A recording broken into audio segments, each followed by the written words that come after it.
Senadora, ahora vamos con uno de los microdebates que Última Edición realiza para que ustedes tengan elementos de juicio y voten el plebiscito el próximo 2 de octubre. Los dejamos con Mabel Lara, quien modera el de esta noche.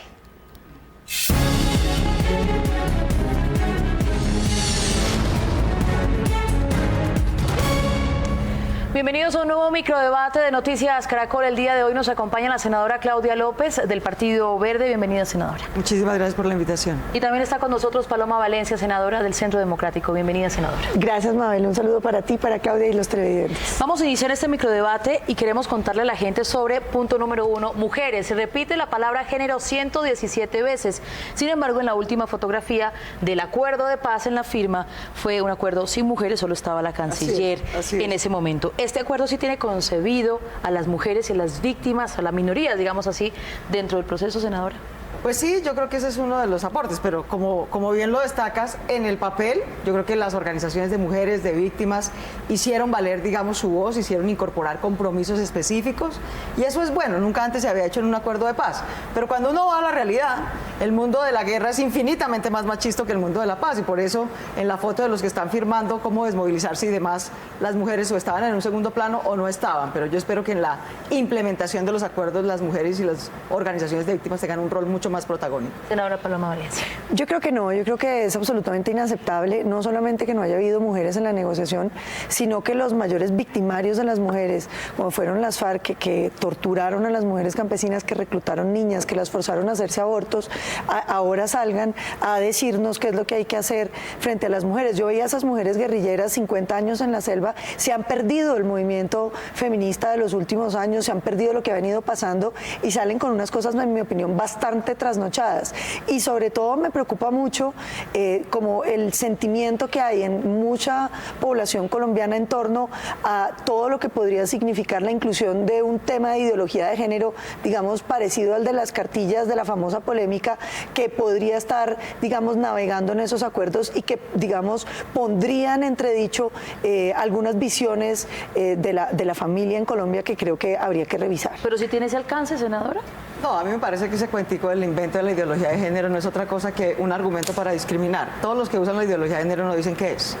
Reconocer que las mujeres han tenido un rol distinto en la guerra y que tienen que tener un rol distinto en la paz, o que también las personas de orientación sexual diversa, que fueron también vulneradas durante esta guerra de una manera particular, tienen que tener un rol distinto en la paz, no me parece que le afecte la vida y la familia a nadie. Al contrario, me parece que haya compromisos, por ejemplo, de que la violencia sexual contra las mujeres no va a ser amnistiable. Ese, por ejemplo, es un compromiso específico que lograron incorporar las organizaciones de mujeres. Yo creo que no se le han ocurrido necesariamente a los negociadores. Que haya compromisos también para que se establezca la verdad sobre cómo fueron formas de dominación frente a ciertos grupos de población, los jóvenes en general, o ciertos órdenes regulatorios súper autoritarios que hicieron parte de las formas de guerra, y que eso se reconozca a la hora de hacer la paz me parece que es muy importante. Yo la verdad creo que reconocer que somos distintos, que las mujeres han sido mucho más víctimas en este proceso y que justamente por eso muchos de los delitos que les ocurrieron a ellas no van a ser amnistiables, sino juzgados como delitos de lesa humanidad, es una victoria de las mujeres, la verdad. No es una victoria ni de los negociadores, ni mucho menos de las FARC. Nos vamos a otros temas y queremos conocer sus posiciones. Estamos hablando de participación política, la tesis de la oposición y los Pero prono. Mabel, déjeme decirle algo sobre eso. Adelante, porque ella dice que no es amnistiable, pero en realidad lo que hay ahí es una amnistía camuflada, porque las FARC simplemente tienen que ir al Tribunal de Paz, confesar cuántas mujeres violaron, cuántas niñas forzaron al aborto y no pagan un solo día de cárcel. Entonces, en términos, es exactamente igual. La realidad es que no va a haber ningún castigo. La Corte Penal Internacional creo... acabó con ese argumento del Centro Democrático, ese cuento de que pero si no Claudia, hay cárcel, déjeme hablar, yo a usted la oí, perdóneme, pero yo a usted la oí, yo le pediría que vamos a escuchar. Si no hay colaboración, entonces sí hay cárcel, pero si hay colaboración, hay penas efectivas sin cárcel. Vámonos entonces a justicia. ¿Usted qué es lo que está planteando? Que los delitos van a ser perdonados, dice usted, y que no van a pagar cárcel. Esa es la tesis de la oposición. No, eso no es una tesis, lo dicen los artículos claritico. No va a haber cárcel, que va a haber restricciones en la movilidad. Es decir, usted, por ejemplo, no puede salir del país o no puede salir de un departamento, pero eso no es una pena para un delito atroz, eso es una pena accesoria y es un decorado. La realidad, Mabel y televidentes, es que los peores crímenes quedan sin un solo día de cárcel, diciendo que esos crímenes, pues en el fondo no importaron. Pero lo que dice exactamente la fiscal de la Corte Penal Internacional es que es un visto bueno al acuerdo del proceso de paz. Claro, porque a ella le muestran el párrafo que dice: a los delitos atroces no habrá amnistía, pero usted se devuelve a cómo van a tratar los delitos atroces y resulta que lee la lista y lo que dicen es: usted los confiesa y no hay cárcel. Eso para mí equivale a una amnistía disfrazada. Pero porque usted le puede decir que se no hubiera es... prestado para decir simplemente Eso solamente lo vamos a saber cuando llevemos a las FARC a los tribunales internacionales y entonces sí la Corte tenga que conocer de La verdad fondo es que y nos diga si no. este tema de justicia es bien importante, porque en Colombia llevamos 100 años de guerras distintas y en general siempre se había salido de ellas a través de amnistía e impunidad absoluta, en términos generales. Ahora es la primera vez que vamos a tener, nos lo dice la Corte Interamericana de Derechos Humanos, que lo avala y está bien, la Corte Penal Internacional y el Sistema de Derechos Humanos de Naciones Unidas. Nos dice: tenemos un sistema donde se van a someter, donde los delitos más graves no van a tener amnistía, van a tener que ir, confesar, ayudar con la reparación material de las víctimas, no solo simbólica. A cambio de esa colaboración no tendrá que haber necesariamente cárcel. Y eso fue lo que nos dijeron, eso está bien. ¿Por qué? Porque a las víctimas las resarce más la reparación, el desminado, la erradicación de coca, la reintegración de las regiones, las reformas de reparación que están establecidas en los acuerdos, que 5 años de cárcel a un victimario. ¿Pero eso lo dicen las víctimas o lo dicen los negociadores? No, lo dicen las cortes que han evaluado este tratado de paz.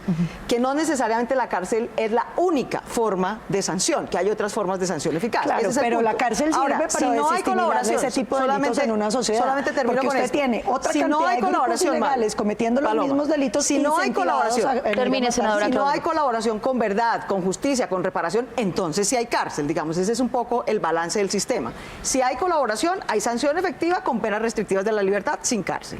Si no hay colaboración, no hay reparación, las víctimas se pueden exponer a penas de cárcel hasta de 15 a 20 años. Pero mire, Mabel, es que ahí el tema de fondo es la garantía de no repetición. Y no repetición no se refiere a si vamos a poder reformar a Timochenko o no. Yo le valgo que Timochenko se reforme sin ir a la cárcel. El problema es el mensaje que usted le crea a todos los demás grupos criminales, que les dice que ese tipo de crímenes, crímenes atroces, crímenes de lesa humanidad, al final simplemente usted puede ir, confesarlos y no pasa nada. Ese es el mal ejemplo que le va a generar mucha violencia a Colombia. Quiero que brevemente me respondan lo siguiente. Algo en positivo del acuerdo. Algo en positivo del acuerdo. Hombre, un discurso muy bonito sobre las víctimas, que le faltó simplemente decir que tiene que ser la plata de las FARC y que entreguen los dineros. Lo negativo del acuerdo. Que se pretenda incorporar el texto completo de los acuerdos a la Constitución, yo creo que es inconveniente, innecesario, y creo que además lo incorporaron como un mico en el Congreso. Yo no respaldo eso. Porque sí al plebiscito. Porque creo que decirle adiós a las FARC es una bendición para Colombia, porque terminar 52 años de guerra, porque la guerra es lo que genera impunidad, y porque acabar la guerra y construir paz creo que es lo que nos da la oportunidad de derrotar la corrupción y construir un país mejor. ¿Por qué no al plebiscito? Porque somos capaces de tener un acuerdo mejor, porque Colombia no puede conformarse con un acuerdo donde los peores criminales se quitan un uniforme lleno de sangre, no pagan un día de cárcel y entran entre aplausos a la política, porque eso destruye las instituciones, porque para construir paz tenemos que ser coherentes, defender la ley, y el no es el camino para hacer una renegociación seria con toda la sociedad exigiéndole a las FARC. Microdebates de Noticias Caracol, se acaba el tiempo. Senadoras, gracias por estar con nosotros en Noticias Caracol y esta oportunidad de escucharlas. Muchas gracias. Y a ustedes por acompañarnos. Tenemos más en Última Edición.